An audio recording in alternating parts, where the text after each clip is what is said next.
माता शबरी की कथा।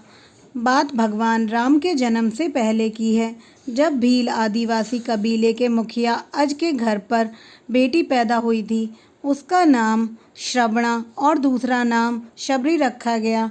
शबरी की माँ इंदुमती उसे खूब प्यार करती थी। बचपन से ही शबरी पशु पक्षियों की भाषा समझकर उनसे बातें करती, और जब शबरी की माँ उसे देखती तो उसे कुछ समझ नहीं पाती थी। कुछ समय बाद एक पंडित ने शबरी के परिवार को बताया कि वो आगे चलकर सन्यासी बन सकती है। इस बात को पता चलते ही शबरी के पिता ने उसका रिश्ता तय कर दिया। जैसे ही शादी का दिन नज़दीक आया, शबरी के घर वालों ने खूब सारी बकरियां और अन्य जानवर घर के पास लाकर बांध दिए। एक दिन शबरी की माँ जब उसके बाल बना रही थी तो उसने माँ से पूछा, इतने सारे जानवर हमारे घर क्यों लाए गए हैं? माँ ने जवाब दिया, बेटी तुम्हारा विवाह होने वाला है, इसलिए हम लोगों ने इतना इंतज़ाम बलि के लिए किया है। तुम्हारी शादी के दिन ही बलि प्रथा होगी और फिर इनसे स्वादिष्ट भोजन बनाकर सबको परोसा जाएगा। यह सब सुनकर शबरी दुखी हो गई। काफ़ी देर तक शबरी ने उन जानवरों को आज़ाद करने के बारे में सोचा। सोचते सोचते शबरी के मन में हुआ कि अगर ये जानवर यहाँ नहीं होंगे तो इनकी बलि रुक सकती है। ऐसा नहीं हुआ तो मेरे घर से कहीं चले जाने पर ही यह बलि रुकेगी। जब मैं ही नहीं रहूँगी तब न विवाह होगा और न ही बलि प्रथा। इससे मासूम जानवर बच जाएंगे। इसी सोच के साथ जानवरों को रखी गई जगह पर शबरी पहुंची। उसने सोचा कि इन्हें खोल देती हूँ, लेकिन वो ऐसा नहीं कर पाई। उसके बाद शबरी जंगल की तरफ भागने लगी। भागते भागते शबरी ऋषि मुख पर्वत पहुंच गई। वहां करीब 10,000 ऋषि रहा करते थे। शबरी को लगा कि वो भी इसी किसी जंगल में किसी तरह ऋषि मुनियों की सेवा करके अपना जीवन जी लेगी।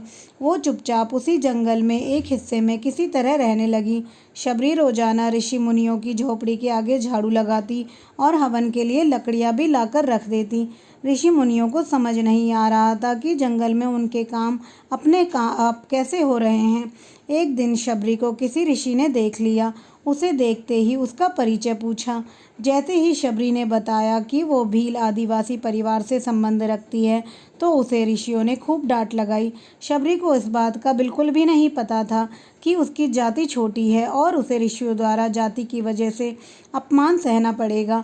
इतना सब होने के बाद भी शबरी हर ऋषि मुनि के दरवाजे पर पहुंचती और उनके आंगन में झाड़ू लगाकर उनसे गुरु दीक्षा देने के लिए कहती। हर कोई शबरी को उसकी जाति की वजह से अपने आश्रम से भगा देता था।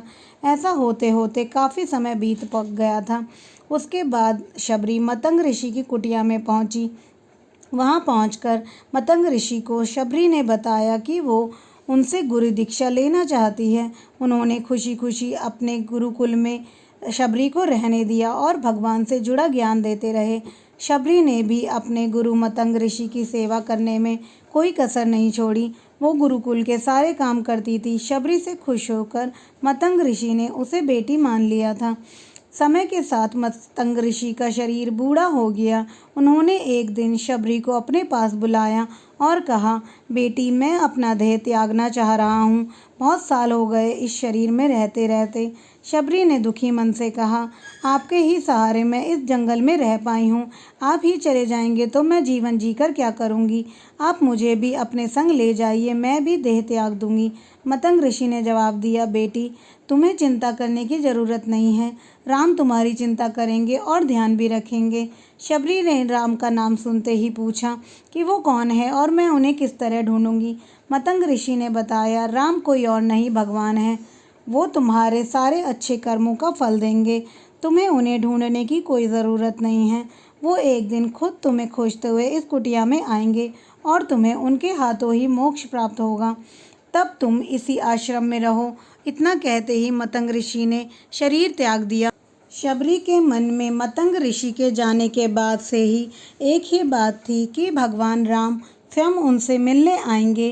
वो रोज़ भगवान राम से मिलने के लिए बाग से अच्छे अच्छे फूल लाकर पूरा आश्रम सजाती और भगवान राम के लिए बेर तोड़ कर लाती।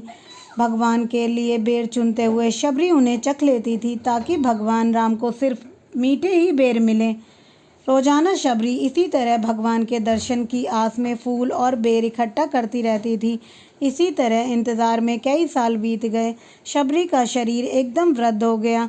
एक दिन आश्रम के पास ही एक तालाब में शबरी पानी लेने के लिए गई। तभी पास के ही एक ऋषि ने उसे अछूत कहते हुए वहाँ से भागने के लिए कहा और उसे एक पत्थर भी मार दिया। वो पत्थर जब शबरी को लगा तो उसको चोट लग गई और खून बहने लगा।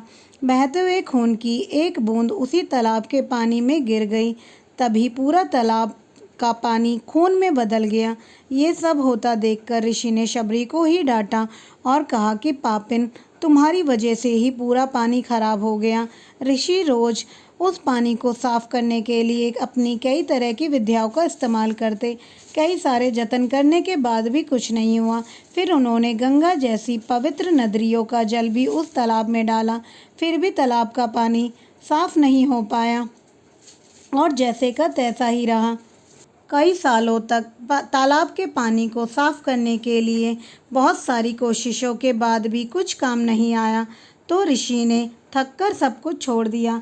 इस घटना के कई सालों बाद भगवान राम अपनी पत्नी सीता की खोज में उनको ढूंढते हुए उसी तालाब के पास पहुँचे। ऋषि मुनियों ने उन्हें पहचान लिया। भगवान को वहाँ देखकर ऋषियों ने तालाब का पानी साफ करने के लिए भगवान को अपने पैर उसमें डालने के लिए कहा, लेकिन पानी जैसे का तैसा ही था। ऋषि मुनियों ने भगवान से भी कई अन्य जतन करवाए, लेकिन वो पानी जस का तस खून जैसा लाल ही रहा। तब भगवान ने ऋषि से पूछा कि पानी में रक्त बदलने की कहानी क्या है। तब ऋषि ने शबरी को पत्थर मारने वाली सारी बात बताई। उसके बाद कहा कि वो महिला ही अपवित्र है, छोटी जात की है, इसलिए ये सब हुआ है।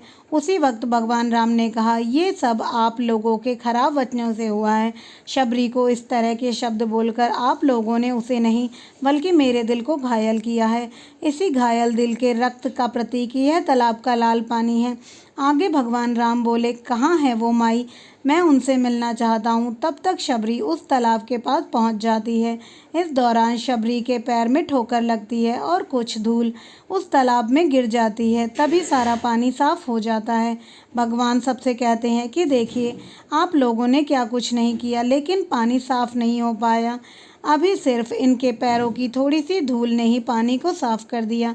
भगवान राम शबरी को पहचान चुके थे और शबरी भी भगवान राम को पहचान चुकी थी।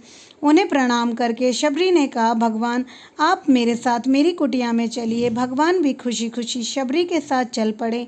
फूलों से शबरी ने भगवान राम का स्वागत किया। वो सीधे बेर तोड़ने के लिए बाग की ओर चल पड़ी और चक चक कर उनके लिए बेर लेकर आईं। उन्होंने बड़े ही प्यार से भगवान राम को और उनके भाई लक्ष्मण को बेर दिए। भगवान राम ने उतने ही प्यार से उन बेरों को खाना शुरू कर दिया। तभी बेर देखकर मुंह बनाते हुए लक्ष्मण ने कहा, भैया ये बेर तो झूठे हैं, इन्हें आप कैसे खा सकते हैं।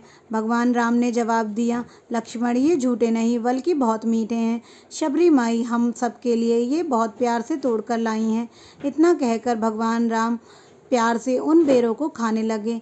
भगवान ने जाते हुए शबरी माई से कहा, आप मुझसे जो चाहे मांग सकती हैं। शबरी ने उन्हें कहा, मतंग ऋषि के कहने पर मैं आज तक सिर्फ आपके दर्शन के लिए जी रही थी। आप मुझे मोक्ष प्रदान कीजिए, मैं अपना शरीर आपके सामने ही त्यागूंगी। उसी वक्त शबरी ने अपना शरीर त्याग दिया। भगवान राम ने अपने हाथों से अंतिम संस्कार किया शबरी माता का और सीता माँ की खोज में आगे बढ़ गए। इसी तरह से ऋषि मतंग की बात सच साबित हुई और शबरी को भगवान राम के दर्शन भी हुए। तभी से भगवान राम को शबरी के राम भी कहा जाने लगा। कहानी से सीख, सच्ची श्रद्धा हो तो भगवान के दर्शन जरूर होते हैं। अगर आपको हमारी यह कहानी पसंद आई हो तो हमारे वीडियो को लाइक करें, चैनल को सब्सक्राइब करें और ज़्यादा से ज़्यादा शेयर करें। हमारी कहानी को यहाँ तक पूरा सुनने के लिए आप सबका बहुत बहुत धन्यवाद।